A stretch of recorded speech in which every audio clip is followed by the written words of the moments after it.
Prose of the Poet. The poet is part fool and piece emperor. He stands upon the checkered game board, playing cards, who move pieces into a confusing manner, playing his own game of snakes and ladders, watching others react to his foolish nature. The poet has been struck by the spiteful tall-tale, who tried to whip him into submission, but never coiled around into the death grip of control. The poet is the farmer who knows when the garden needs to be tended, so they can store enough energy to get through the hard times. There will always be hard times. The poet follows the moon and stars, and barters by nature and trade. He dances with the devil, doing a six-step, and falls flat by rye whiskey and mops the floor with a toothless grin. The poet searches for comrades and finds Peter Pan instead.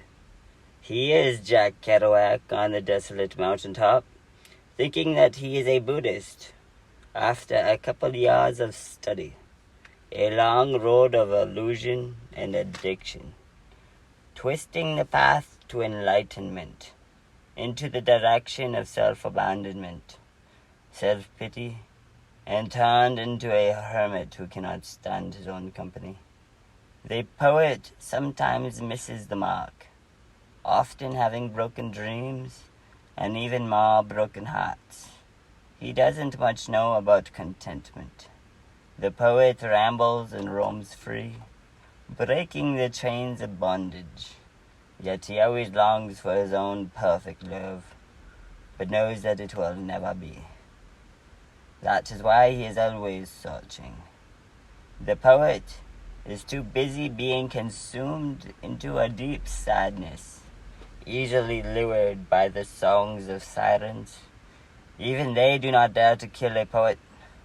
Rather, the poet becomes immortal and hates it, a patron saint of lost causes, who keeps one searching like a shepherd in wolf's clothing.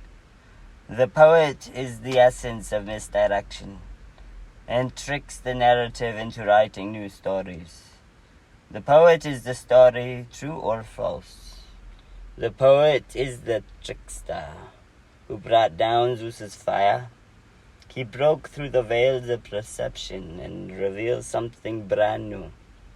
The poet is often found at crossroads and always seems to go the wrong way, no matter which way he chooses.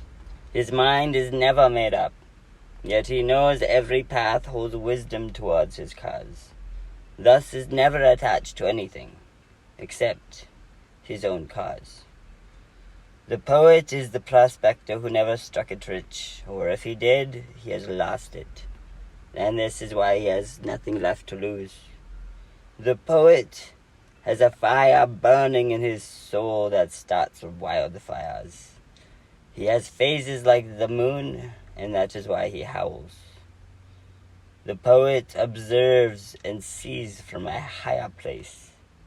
He has changed sight changed by the patient courage. The poet exiles himself, and that is why he is so hard to find.